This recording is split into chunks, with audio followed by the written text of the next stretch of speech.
अगर राहुल गांधी को अटैक करना है तो उसको अटैक करने के लिए अगर उसने इतनी संगीन बात की है, इफ़ इज़ अ ट्रेटर, जैसे कि नाम एक एमपी ने उनको ट्रेटर बोला, अगर वो ट्रेटर है तो उनको जेल में डालो, ये लोकतंत्र है भाई। अगर किसी ने कुछ किया है जो इतना संगीन है, जो इतना गंभीर है, तो आप उसके खिलाफ एक्शन लीजिए।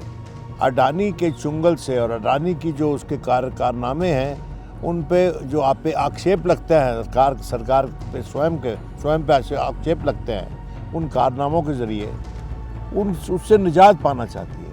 ये जितनी भी वक्तव्य आए हैं सब पॉलिटिशियंस, बीजेपी के जो नेतागण हैं उनकी तरफ से आए हैं, और उनका मुख्य उद्देश्य है कि राहुल गांधी को डिस्क्रेडिट करना। लेकिन बदकिस्मती है कि इसके साथ साथ वो भारत और अमेरिका के रिश्तों को भी डिस्क्रेडिट करना।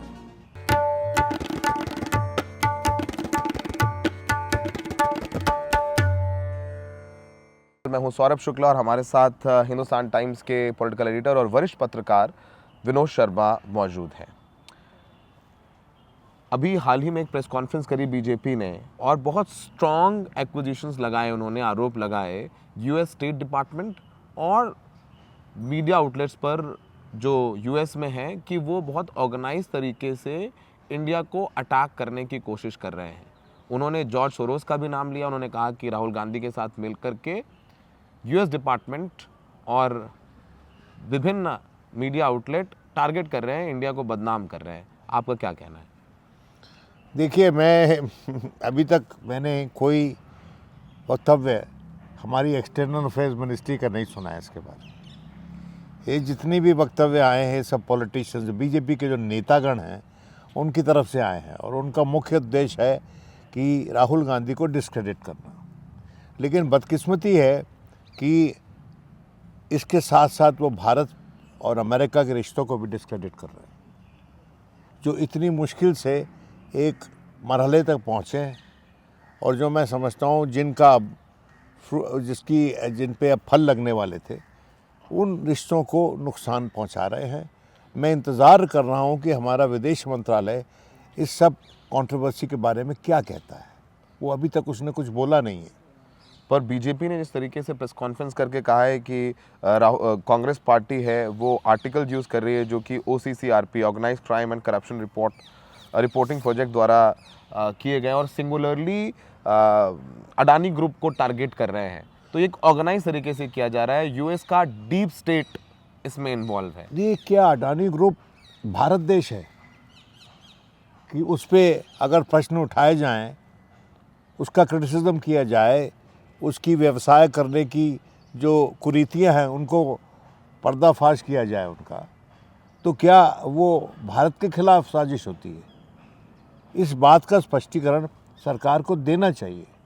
देखिए, मुझे ये लगता है कि सरकार किसी न किसी तरीके से अडानी के चुंगल से और अडानी की जो उसके कारनामे हैं, उन पे जो आप पे आक्षेप लगता है, सरकार पे स्वयं पे आक्षेप लगते हैं, उन कारनामों के ज़रिए उससे निजात पाना चाहती है, और उसको ये लगता है कि ऐसे आरोप लगाकर वो उससे निजात पा जाएगी। जब से यूएस डिपार्टमेंट ऑफ जस्टिस ने उनके खिलाफ एक केस बनाया है, और उनकी जो सेबी है, हमारा जो उनका काउंटर पार्ट है सेबी का, वहाँ उन्होंने इंडाइटेड, और वो अडानी जी स्वयं और उनके नेफ्यू सागर अडानी उनका उसमें नाम है। और मेरा ये मानना है कि इस मुद्दे पे अगर बीजेपी हस्तक्षेप ना करे तो भारत की छवि के लिए अच्छा होगा। जिस तरह से वो उसको डिफेंड करने की कोशिश कर रहे हैं लगातार, वो एक अच्छा संदेश नहीं देता, जहाँ तक कि भारत के ताल्लुकात वाशिंगटन के साथ संबंधित रखते हैं। देखिए, इनको शायद ये होप हो कि डोनाल्ड ट्रंप जब बनेंगे राष्ट्रपति, जब ले लेंगे 2-3 महीने के बाद वो शपथ ले लेंगे, तो उसके बाद शायद इस सब मामले को दबा दिया जाए। लेकिन अमेरिका में ऐसा होता नहीं है। अमेरिका में ऐसा नहीं होता कि आप एक बना बनाया केस जो है, जिसका सीधा सीधा संबंध उनकी उनकी बिजनेस कम्युनिटी से है, जिसका सीधा सीधा संबंध वहाँ की मार्केट से है। पैसा उठाया वहाँ पर इन्फ्लेटेड क्लेम कर कर, और ये एक बड़ा संगीन आरोप है, लेकिन वो उसको रफा दफा करना चाहते हैं भारत की डोमेस्टिक पॉलिटिक्स में जाकर। 265 मिलियन देखिए, पैसे की बात अलग है, ये कारकर्दगी का अंजाम है। पैसे की बात नहीं है उतनी जितनी कि मैं समझता हूँ जिस तरीके से किया गया वो कोई अच्छा संकेत नहीं देता है कि भारत में जो बिजनेस प्रैक्टिसेस हैं उसके चलते भारत एक सक्रिय भूमिका निभा सकता है। किसी भी देश को जिसकी महत्वाकांक्षा यह है कि उसको दुनिया में तीसरे नंबर की इकॉनमी बनना है, अगर वो ये सब काम करते हैं तो मैं समझता हूँ कि वो नुकसान कर रहे हैं उस उद्देश्य का भी। बीजेपी ने ट्वीट किया, उन्होंने कहा कि जो डीप स्टेट है उसका क्लियर ऑब्जेक्टिव है कि वो प्रधानमंत्री मोदी को टारगेट करके इंडिया को डिस्टेबलाइज करना चाहता क्या है। डीप स्टेट है? डीप स्टेट किसको बोलते हैं वो जॉर्ज सोरोस पर इनका इशारा है। अरे भाई, वहाँ पर जाके जरा पूछ लो किसी से, किसको बोलते हैं डीप स्टेट? डीप स्टेट होती है जैसे CIA है, जैसे हमारे यहाँ IB है, रॉ है, that is a deep state. और वो नेशन स्टेट, वो डीप स्टेट जो होती है वो खुफिया होती है। अब इनका ये मानना है शायद कि जॉर्ज सोरोस जो है वो अमेरिका की डीप स्टेट है।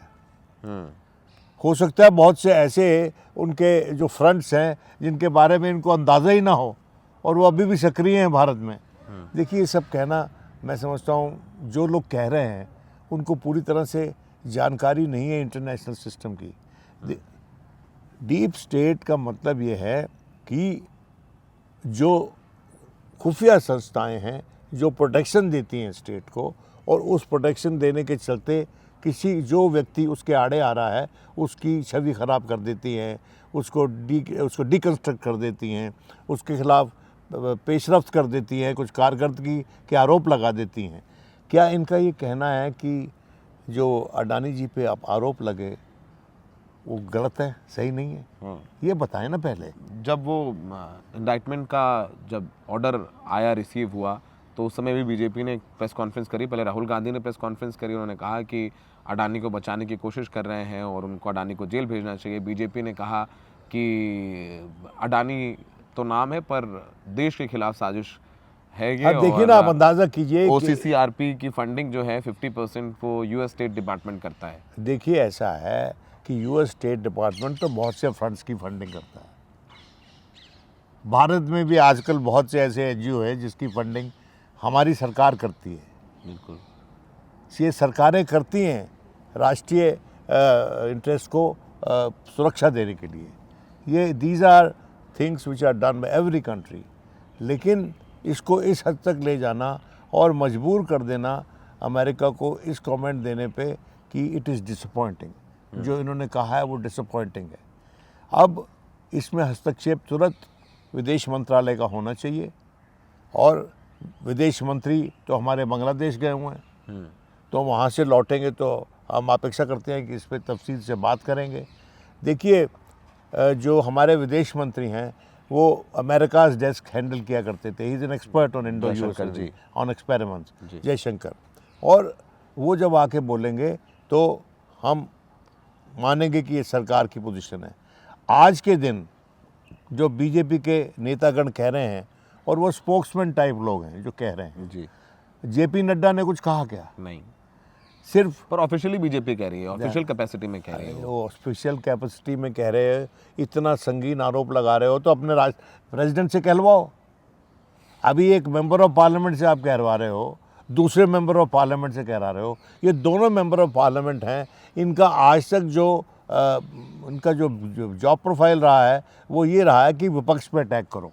जी, लेकिन क्या विपक्ष के अटैक करने में ये उसको सम्मिलित करते हैं अमेरिका भारत रिलेशनशिप को? और अगर ये सब अगर डीप स्टेट के ज़रिए डिस्टेबलाइज हो रही है तो जितने भी हमने उनके साथ जो हाई टेक एग्रीमेंट साइन किए हैं, जो ये एग्रीमेंट साइन किया है कि यहाँ पर वो जो चिप्स बनेंगी भारत में, उसको कैंसिल कीजिए आप। आप बिजनेस रिलेशनशिप कैसे रख रहे हैं एक ऐसी कंट्री के साथ जो आपको डिस्टेबलाइज करना चाहती है? अगर वो उसकी इन्वॉल्वमेंट इतने इम्पोर्टेंट बिजनेसेस में भारत में हो जाएगी तो क्या वो ज़्यादा सफिशिएंट नहीं होगी हमको डिस्टेबलाइज करने का? नहीं, सवाल उठता है कि नहीं? बिल्कुल बिल्कुल ऑब्वियस और इनका जो मुख्य आरोप है वो ये है कि एक बड़े बिजनेस व्यवसायी को अटैक किया है जो कि माना जाता है कि बीजेपी के नज़दीक है, तो इसलिए वो डिस्टेबलाइज कर रहे हैं, वो डीप स्टेट वहाँ की डिस्टेबलाइज कर रही है। क्या है डीप स्टेट वहाँ की? ये दोनों लोग बता दें हमको। क्या CIA है उसमें कि नहीं है? वो डीप तो स्टेट में। OCCRP को निशाना बना रहे हैं, कह रहे हैं अरे कि जो मीडिया OCCRP को अगर निशाना फंडिंग बांध रहे US हैं, डिपार्टमेंट करता वो है। It is a journalistic platform which does investigations और एक्सपोज करते हैं उन लोगों को, और हो सकता है कि उनको फंडिंग ऐसी जगह से मिलती हो। लेकिन आपने देखा है कि लेकिन उनका क्लैरिफिकेशन आया है US स्टेट डिपार्टमेंट, वो कह रहे हैं कि हमारा एडिटोरियल इंटरफेरेंस नहीं होता। नहीं होता। उनका काम है, वो कहते हैं कि हम ये ट्रेनिंग जो देते हैं पत्रकारों को, वो हमारी जो फ्री प्रेस का जो कॉन्सेप्ट है अमेरिका में, उसके परस्यूट ऑफ दैट देते हैं। तो वो बात अलग है, वो बिल्कुल अलग है। और वो वैसे ही जैसे कि यहाँ पर कई मीडिया प्लेटफॉर्म्स थे जो कि सरकार के प्रति क्रिटिकल थे, तो उनके खिलाफ एक्शन लिया गया। आपको याद है कि नहीं? और ये कह के कि इनके यहाँ से फंडिंग आई, वहाँ से फंडिंग आई, सस्पिशियस फंडिंग है, ये तो बड़ा ही स्टॉक एलिगेशन है। लेकिन मैं समझता हूँ कि हम इंतज़ार करेंगे जो विदेश मंत्रालय है उसकी तरफ से बयान आने का। अभी तक स्पोक्समैन ने, फॉरेन ऑफिस स्पोक्समैन ने कुछ बोला क्यों नहीं? मैं हैरान हूँ। बिल्कुल। और वो जब बोलेंगे तो सीधी हुई बात करेंगे। अगर आपको याद हो, जब अमेरिका जब इजराइल पर अटैक हुआ तो उसमें प्राइम मिनिस्टर मोदी का सबसे पहले उनका ट्वीट था। प्रधानमंत्री और आखिर में जब स्टेट डिपार्टमेंट का, जब हमारे MEA का स्टेटमेंट आया तो बड़ा बैलेंस्ड और संजीदा स्टेटमेंट था। उन्होंने बोला कि वो 2 स्टेट थ्योरी को सपोर्ट करते हाँ, हैं, हाँ, पैलेस्टीन और आप समझे कि नहीं? 2 नेशन थ्योरी को तो फिर support आप करते हैं। 2 नेशन थ्योरी नहीं, I mean two state solution की सपोर्ट करते हैं। तो अब आप देखिए कितना फ़र्क था दोनों में। तो इसलिए ये बयानबाजी में हमारे अंतर्राष्ट्रीय संबंध जो हैं उनको ख़राब ना करे। मैं बड़ी संजीदगी से उनसे निवेदन करता हूँ, भारतीय जनता पार्टी के नेताओं से। अगर राहुल गांधी को अटैक कर रहा है तो उसको अटैक करने के लिए अगर उसने इतनी संगीन बात की है, if he is a traitor, जैसे कि नाम एक MP ने उनको ट्रेटर बोला, अगर वो ट्रेटर है तो उनको जेल में डालो। वो कैसे घूम रहे हैं? अगर आपके पास एविडेंस है तो उनको जेल में डालो, if he is a traitor.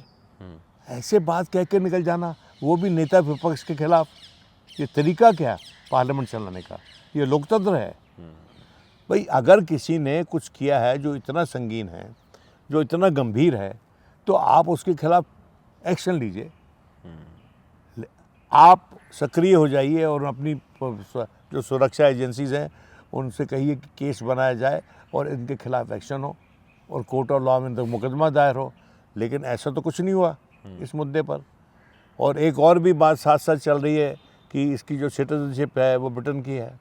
अब आप देखिए ना कि नेता विपक्ष पे अगर इतने गंभीर आरोप आप लगा रहे हैं और बिना कोई सॉलिड एविडेंस के दिखाए, तो मेरा ये मानना है कि हम अपने लोकतंत्र को भी कमज़ोर कर रहे हैं।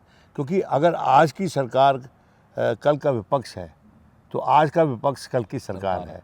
तो कोई भी परमानेंटली लिखवा के नहीं आया है राज करने के लिए। तो मैं समझता हूँ कि democracy has to be permanent in this country. और इसलिए ये सब आरोप जो लगे हैं ये अच्छे टेस्ट में नहीं है। मैं बड़े जान के वेरी पोलाइटली ये कह रहा हूँ। और हम चाहते हैं कि सरकार स्पष्टीकरण करे। हम चाहते हैं कि इस पर मिनिस्ट्री ऑफ एक्सटर्नल अफेयर्स स्पष्टीकरण करे। बहुत बहुत शुक्रिया हमसे बात करने के लिए। तो विनोद शर्मा जी का साफ कहना है कि ये बीजेपी का बयान है, राजनीतिक बयान है, ऑफिशियल बयान minister of external affairs India से नहीं आया है। हम सबको इंतज़ार करना चाहिए कि इस पूरे मामले पर इंडिया का स्टेटेड ऑफिशियल पोजीशन क्या है। हमसे बात करने के लिए बहुत बहुत शुक्रिया सर, थैंक यू।